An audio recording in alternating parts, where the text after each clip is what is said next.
He was wearing his uniform, showing his ID, and following all the rules. So why were two officers still handcuffing him? The answer cost them all. There was nothing unusual about this stretch of road on the outskirts of Tucson, Arizona. It was early, just after 7:30 a.m., and the chill in the air hadn't yet set in. There was only sporadic traffic. Sergeant Elena Ramirez had driven this road hundreds of times before. She knew every curve, every pothole, every crooked sign leading from her neighborhood toward the freeway. Her dark green 2014 Toyota RAV4 was running low on gas. She hadn't had breakfast yet, so she figured she'd stop at the train station on the way to grab something to eat before continuing on to the foot of the reservation in Davis-Monson for the training weekend. She didn't love it, but she didn't hate it either. It was part of her life. Her rhythm. She pulled into the Sinclair station, on Nogle Avenue, just past a strip of closed-down stores and a Dollar General store. It wasn't exactly the best part of town, but it was far from the worst. Elena was in uniform, with her well-pressed camouflage fatigues and tightly laced boots. She proudly wore her name and rank badge on her chest. Her duffel sat upright in the backseat, packed the night before with her field gear. She looked at it as she got out and felt the same pull of discipline she'd cultivated for the past 12 years. The Army Reserve wasn't her whole life, but it kept her feet firmly planted. As she swiped her card at the pump, her phone vibrated periodically, a text from her mother, asking how she was doing. Elena always smiled before a workout. She mumbled something, wrote a quick reply, then opened a protein bar and took a bite while the tank filled. She didn't notice the white Chevrolet that pulled up 2 blocks away, not immediately. Inside the vehicle were 2 uniformed police officers from a nearby suburb. One was younger, taller with clean-shaven hair, the other older, stockier, and calm behind mirrored sunglasses. The younger man pointed at Elena.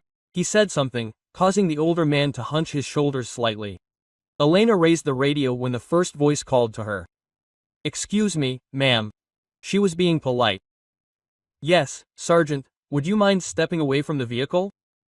She blinked in confusion. "Hey, is there a problem? Can you do that now?" He snapped. There was not only authority in his tone, but also suspicion. It made her stomach clench, but she visibly stepped back with her hands. The highest-ranking officer got out and stood to one side without saying anything. The younger man approached her directly. "Do you have your ID?" "Of course," Elena said, slowly reaching into the pocket of her uniform. "I'm going to the base. I'm in the Army Reserve." Quote. She held up her military ID with one hand and her driver's license with the other. The officer glanced at her sideways. "Barely noticeable." "This uniform is not a disguise," she added quietly, without moving. "Who said that?" He replied. "We got a call about someone lurking around and acting suspiciously. We're just doing our jobs." Quote. Elena said nothing. Her gaze shifted to the supervisor, who hadn't spoken yet, just watching. "Are you sure the ID is real?" he asked the younger man. "Excuse me, did you hear me?" She exhaled slowly. "Do you think I'm pretending to be a soldier?" He didn't answer. Instead, he took a step closer. "Turn around." Elena blinked. "I'll stop you." He raised his voice. "Mom, I'm giving you a legal order. Turn around. Put your hands behind your back." She looked at her superior again, waiting for an explanation, but he just nodded. Not with sympathy, but simply as a demand for obedience. Her fists clenched before she turned. Quote. "That's a mistake," she said, "and there will be consequences." Her hands were pulled back. The handcuffs clicked tight. Too tight. Quote. She grimaced, but made no response. Someone across the parking lot called out, "Hey, what are you doing?" "She's a private." Quote. The junior officer turned his head in annoyance. "Stand back." But Elena wasn't thinking about the growing crowd or the stares in her uniform. Her mind was already on the call she was about to make from patrol. The backseat of the patrol car smelled of old vinyl and sweat. The door closed behind her with a bang, a final chill that made her sit up straight. With his wrists still cuffed behind his back, he was breathing steadily, but his jaw was clenched. His name tag was half twisted by the way it was fastened. He looked out the window and saw the youngest officer proudly walking around their vehicle as if a case was being solved. The oldest remained close to the patrol, arms folded, eyes scanning the gas station as if bored with everything.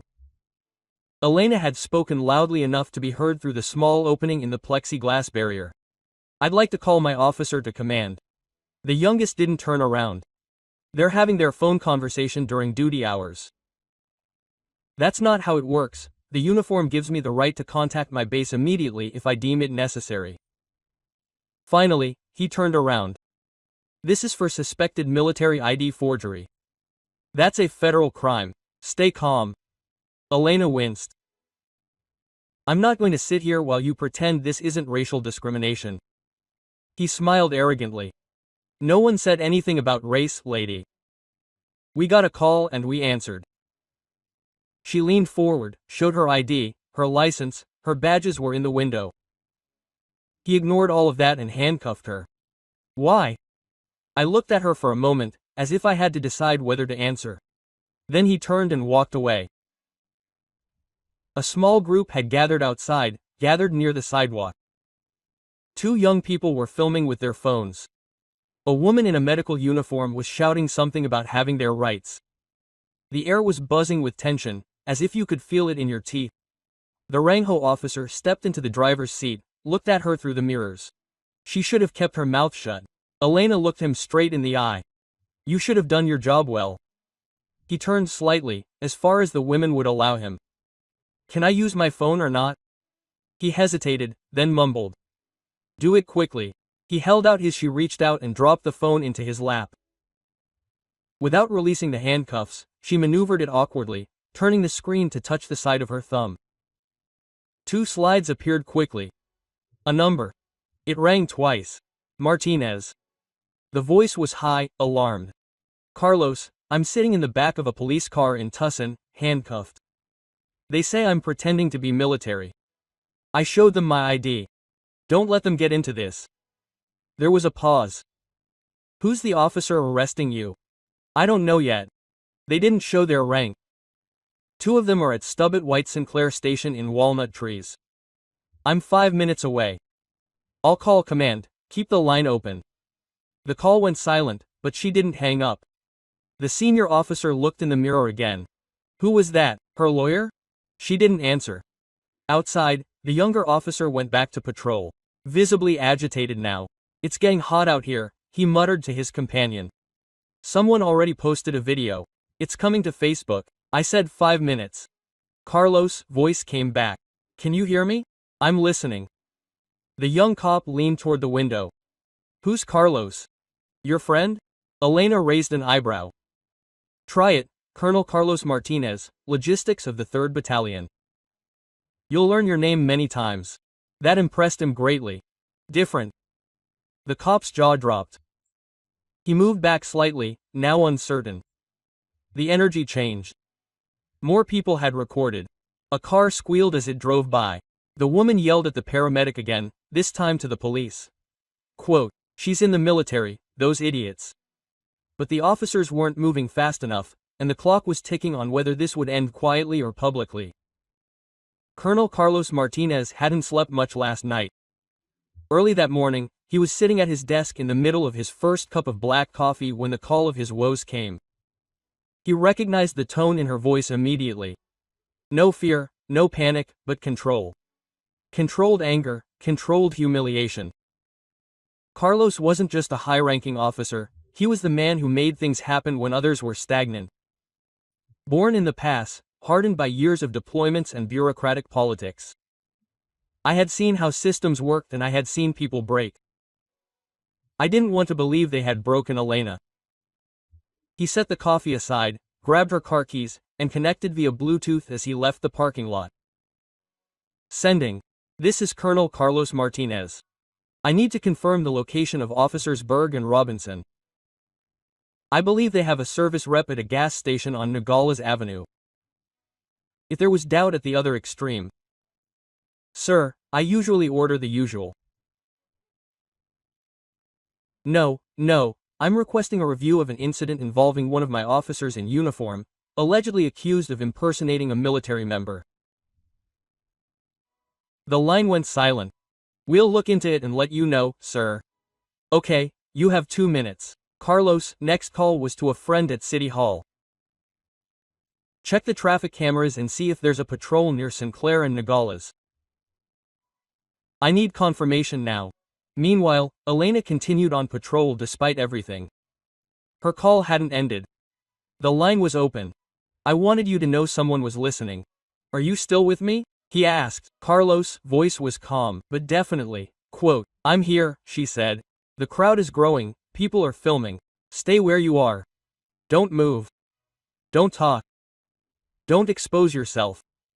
It's too late for that. He looked at the younger officer, who was now pacing from side to side. He pulled out his radio. Dispatching. We have an escalating situation.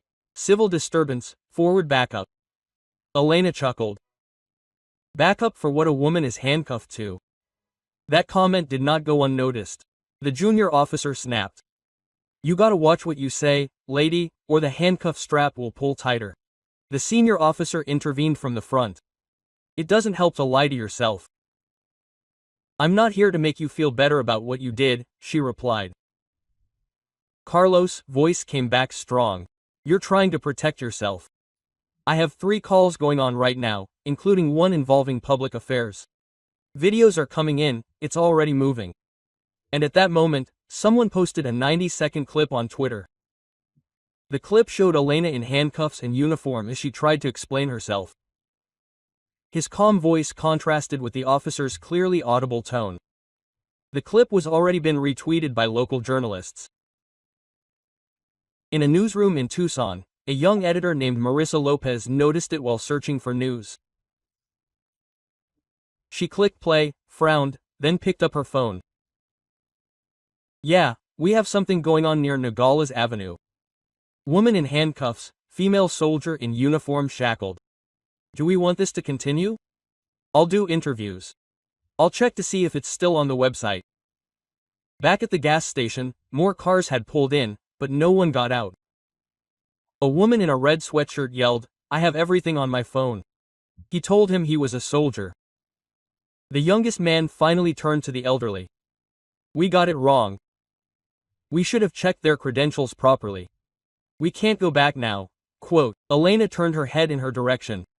He still thinks I'm using the uniform for fun. The silence that followed was heavier than the handcuffs on her wrists. A new sergeant entered the parking lot. A lieutenant stepped out. A middle-aged Latino man with a clean-shaven haircut and no expression on his face. He didn't approach the crowd but went straight to the patrol car. He knocked on the window. Sergeant Ramirez. She looked up in surprise. Yes, I was informed by Colonel Martinez and reviewed the footage in real time. We're correcting that now. He opened the door and carefully removed the handcuffs. On behalf of this department, I apologize. Elena didn't say anything at first. She stood up, slowly rubbing her wrists and looking at the 2 officers who had cuffed her. They don't feel it, he said shortly. They were simply trapped. But the apology was not the end, it was the beginning of something much bigger. Quote, and Elena knew it. By the time Colonel Martinez arrived at Sinclair Station, the lieutenant had already cleared the scene. Elena stood next to her car with her arms crossed, her jaw set. Her seesaw was still in the backseat, intact. The pumps were no longer working, but she hadn't moved. Carlos got out of his car without saying a word. They made eye contact, and for a moment neither of them spoke. Then he nodded slightly, not in agreement, not in relief, but in recognition. She had stayed with the company. Are you okay? He asked in a loud but still quiet voice. She nodded. Yeah, I'm just angry. Good. Across the street, local reporters were preparing with a microphone to capture witnesses before they dispersed. One of the onlookers, the woman in medical uniform, was already giving a detailed report, phone in hand. The man in handcuffs and uniform spoke into the microphone. They didn't even ask questions. I should have shown identification, they told me, she said. And yet they slammed her against her own car like it was a lie. The video clip above had reached over 60,000 views in 2 hours. By noon, it had reached 180,000, and the comments weren't subtle. How can this keep happening? They saw a Latina in uniform and still didn't believe her. Fire them both. Carlos was already 2 steps ahead. He had sent an email to the city's police oversight office, attaching both the civilian footage and the body cam videos through alternate channels. He summoned the base commander, the city attorney, and the military liaison officer. The footage didn't lie. It showed Elena calmly announcing her name, presenting her credentials, and asking why she was being arrested. The junior officer barely looked at his identification before handing it back to him. Without warning, without acknowledgement. But even worse, a few seconds after she was handcuffed, recorded by the body camera when the officers thought her audio was off, the younger one said, "Do you think she's one of those veterans who's faking it?" "They do that all the time." The older one chuckled. Real or not, he had an attitude. Let her freeze in the car. Carlos looked at the screen as the footage played. Then, without looking at anyone, he said out loud, "Idiots." A quiet internal meeting was held that afternoon. Both officers Berg and Robinson were placed on administrative leave pending the administrative investigation. The public information representative wanted to issue an immediate memo. The chief disagreed. "Too soon. Calm down. He won't do it." Someone answered. "No, not this time." By now, the news had spread diffusely around the base. Elena's fellow reservists weren't surprised. Anger was slowly brewing beneath the surface. Not loud, but steady. One sergeant said to another, "I've been here 15 years. I've never been handcuffed in uniform. I wonder why that is." Elena wouldn't speak publicly. She ignored interview requests and blocked unknown numbers. "No, I'm not chasing headlines. I don't want applause. I want accountability." Quote, Carlos called again that night. "Are you sure you don't want to do this?